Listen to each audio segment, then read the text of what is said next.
It's Tuesday, March 19th, 2024, and it is also the first day of spring, so happy spring.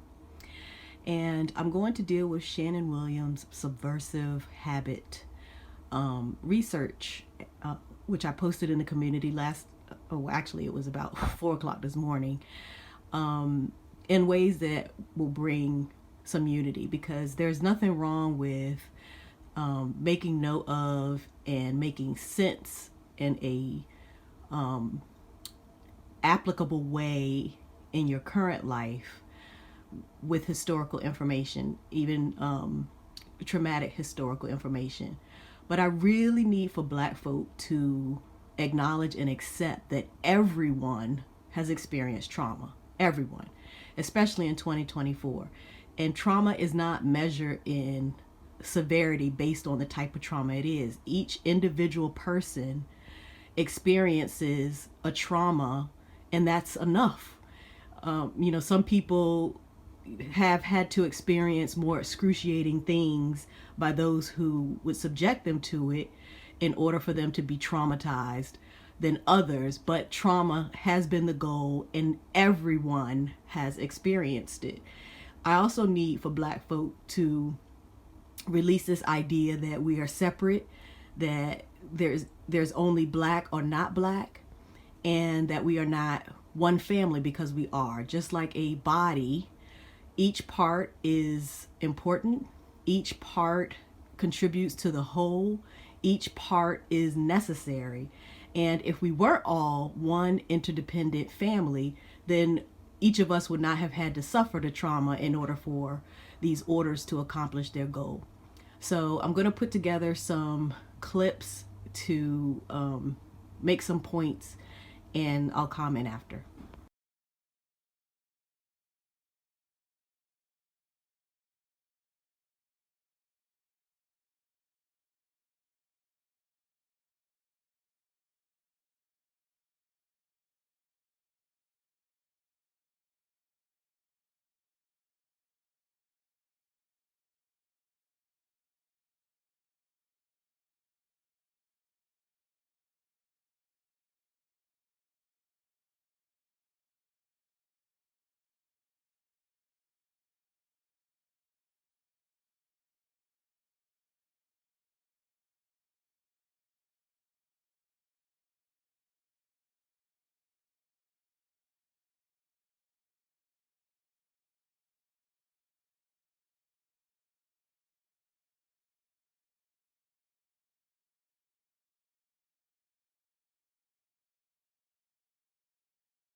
You're left lost, you're left empty, bewildered, you're left, with a terrible emptiness.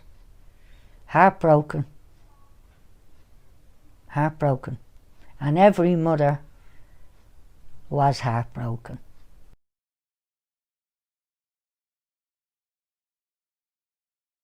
Hi, I'm SHEILA O'Byrne, and I'm a survivor of St. Patrick's Mother and Baby Home institution, for which it was, Navan Road, Cabra, Dublin. Actually 381 Navan Road, Cabra, Dublin. The mother, it starts with the mother, and that we are actually the real survivor who was left in the building while we were incarcerated because we broke the original sin and had a baby out of wedlock. But we were punished for that crime because we broke the original sin. SHEILA describes how the nuns treated women who were pregnant. One of them actually said to me, "Never tell anyone you were here, you're damaged goods. You will never be accepted into society because of the wrong that you have done." That's why I was so silent, to keep it silent. I was 19. That's what I actually believed, because that's the way it was put into you, that you did a wrong. You did wrong. And you're to be punished for it, which we were punished when we were incarcerated in there. I mean, I witnessed so much for the, as a mother in there. I witnessed the vaccine trials. The babies couldn't. I can, because I'm the living witness. I'm also a witness to an illegal adoption, because I was made go a little one and watch her go. And another nun, which was a daughter of charity, said to me, "Now, SHEILA," she said, "this'll get you ready for when it's your turn. Off you pop now, back to your work." I couldn't let her see that was hurting me, because that little one got attached to me. But I was glad to see, that she was getting out of the building.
America's Black women who dared to be poor, chaste, and obedient is largely untold, wrote Sister Mary Shawn Copeland in 1975.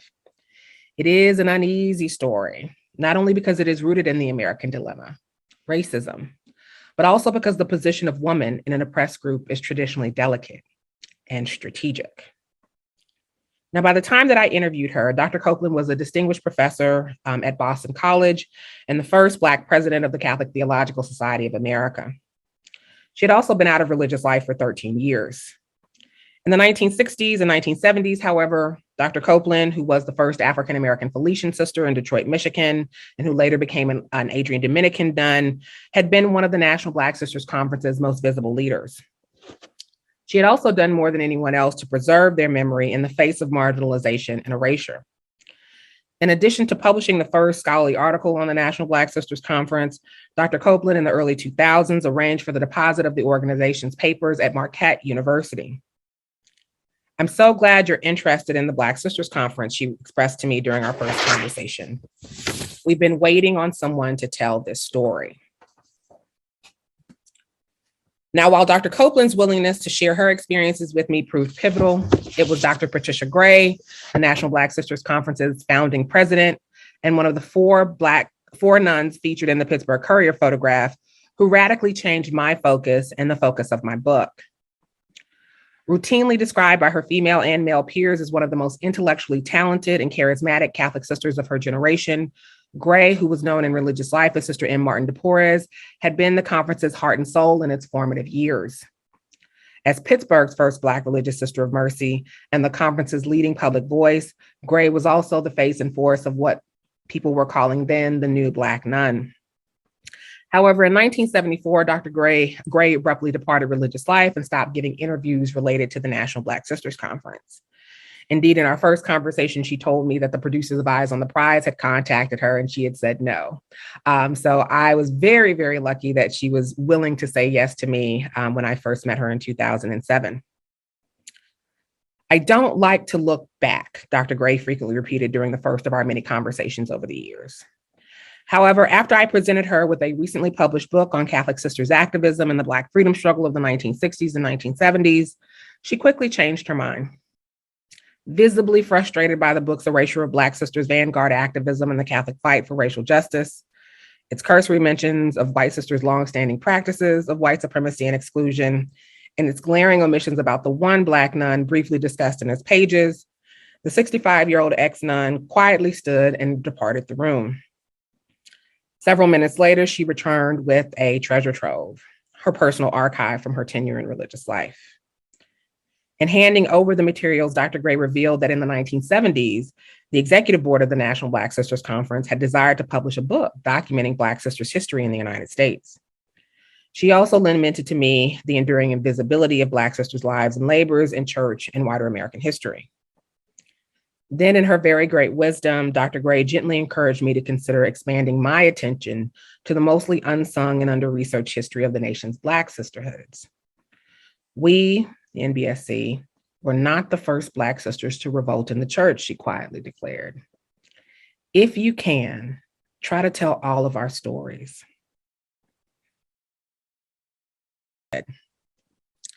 Indeed, we know in 1831, Duchenne is even thinking about sort of creating a separate all-Black auxiliary community to be able to accommodate the request that she is receiving, even as her order expanded its holdings in enslaved human chattel and resisted abolition. Now, the first successful community of Black sisters in the United States are the Oblate Sisters of Providence. The community in Kentucky, which was an auxiliary to the Sisters of Loretto at the foot of the cross, was a short-lived community and did not survive the departure of the community's Belgian founder. However, the Oblate Sisters of Providence and the Sisters of the Holy Family, which are not only the two first successful African-American sisterhoods, but also the first two sisterhoods freely open to Black women and girls in the Atlantic world, women of African descent in the Atlantic world, are able to successfully withstand the opposition that they will face. The Oblates are founded by 4 women of color, most notably Servant of God, Mother Mary Lange, who is one of 6 African Americans currently under consideration for canonization in the church. This community in many ways is born out of the Haitian Revolution. We know that Mother Lange is of Haitian descent who immigrates into the United States as a result of the rebellion in Saint-Domingue, which becomes the Haitian Revolution.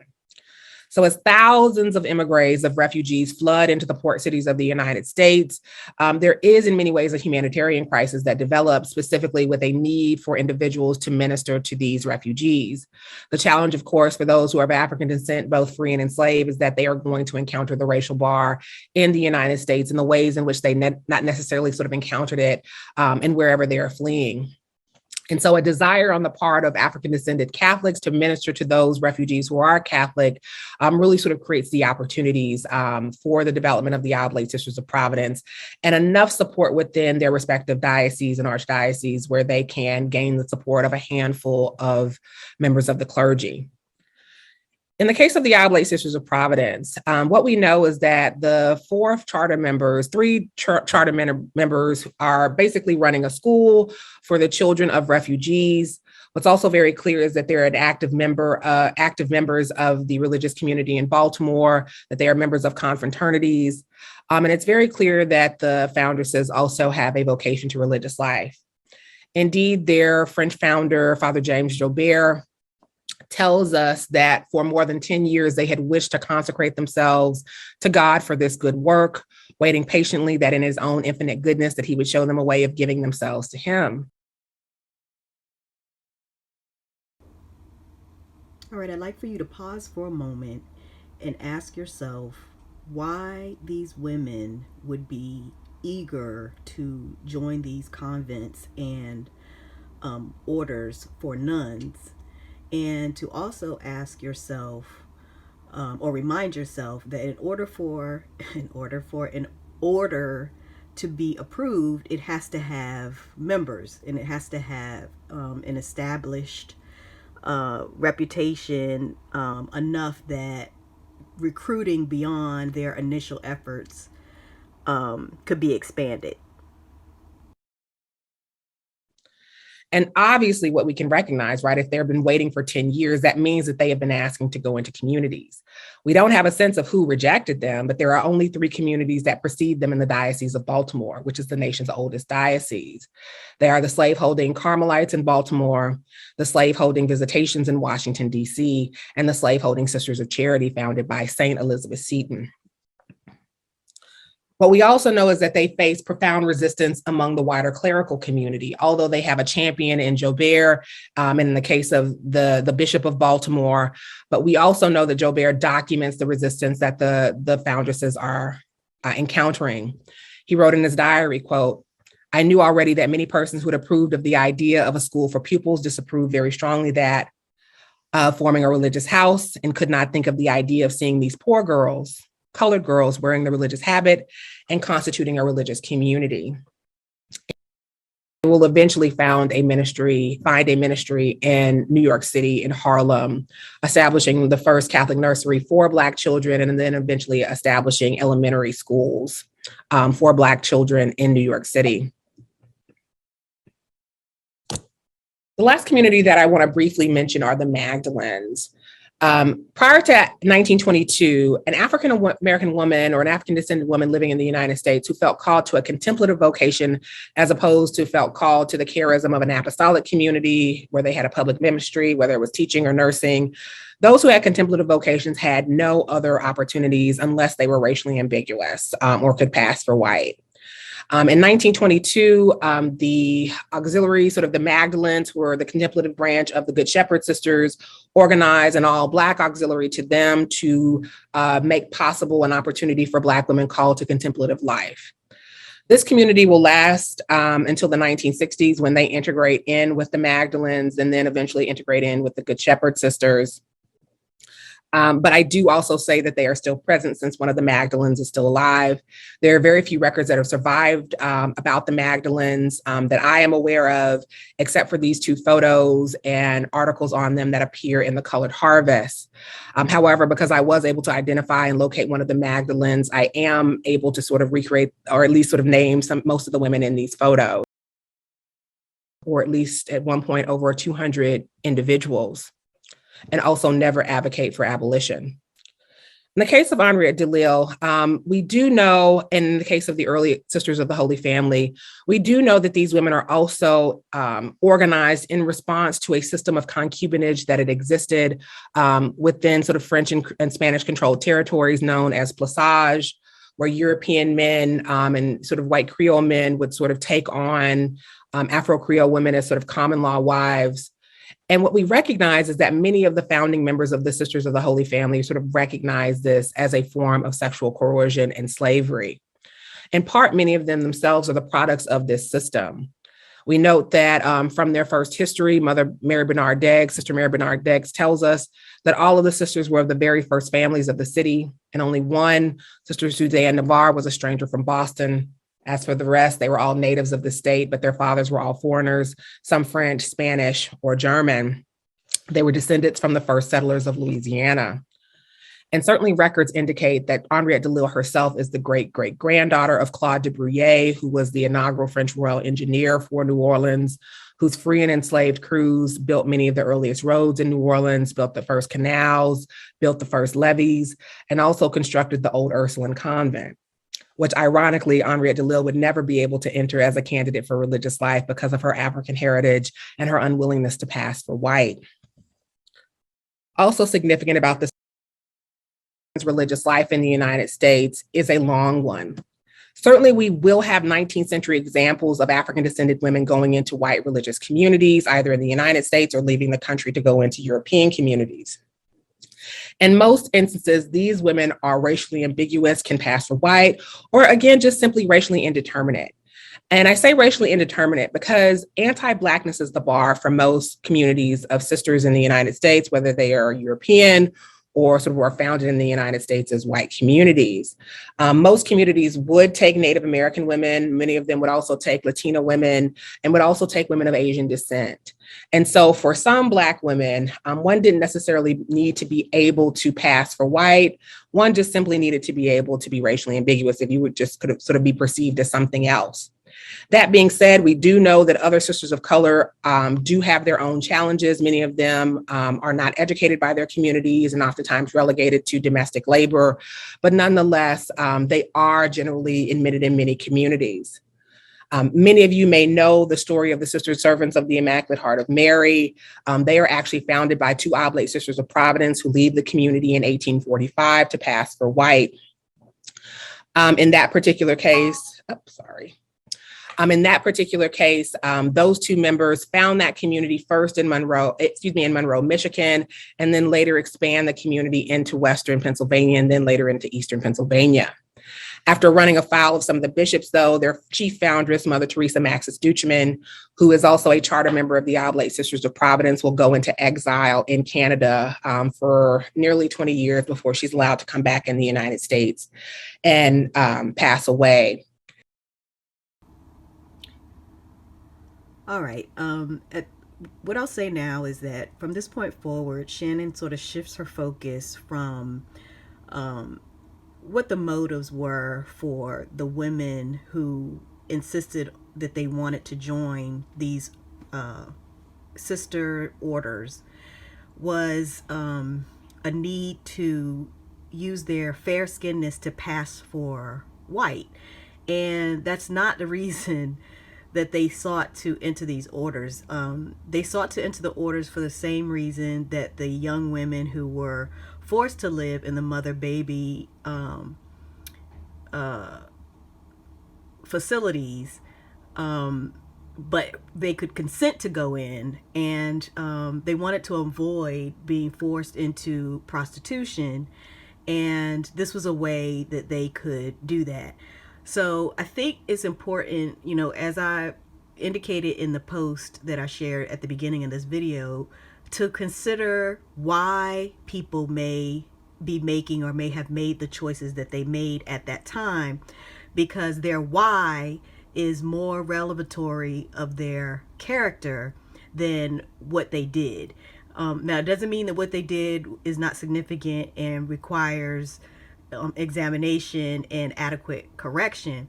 However, it's important in evaluating the character of a person that you consider the conditions that they have been forced to make, what kinds of choices they are given. You know, they may be say that they have free will, but they do not, because of the choices that they have available to them. I hope that makes sense.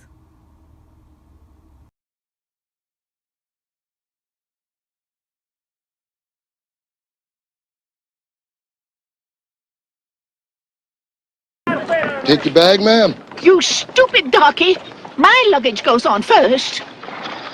Yes, ma'am. Can't trust these darkies to do anything right. Have to keep your eye on them every moment. And you shouldn't be here by yourself, dear. Not a pretty young thing like you. Why, these darkies would have us away as soon as look at us, if you take my meaning. Such a pretty young thing. Where are you from? Meeting my mama in Charleston. She been visiting in Martinique. She comes from there. You're French. Oh, the islands. So romantic. And you have the coloring, such lovely dark eyes. But you shouldn't be traveling on your own. My papa said I gonna be fine on the coach, and the kinfolk gonna meet me when I get there. Oh, it's such a relief to find pleasant company. There's so much trash traveling nowadays. I've been in fear of my life all the way from Natchez. You probably haven't heard of my pappy then. Colonel Jackson, folks of Cyprus. Oh, our glorious veterans. Such difficult times. But you must tell me all about yourself on the long journey. Such a relief, someone to talk to.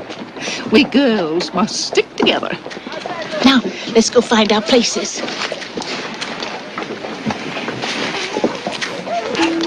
Queen, you's a white girl now.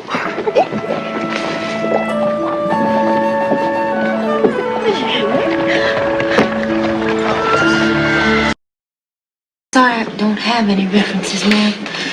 They were stolen. Well, it's of no consequence. It really isn't a suitable job for a white girl. Oh, I used to it. I've been cooking and cleaning, and I need the money. Well, maybe you do, but you don't fool me, Missy. Not for one moment. You're black trash trying to pass, and we don't take kindly to that sort of thing around here. Now, you get out of here and get to your own kind. Next. Do some hard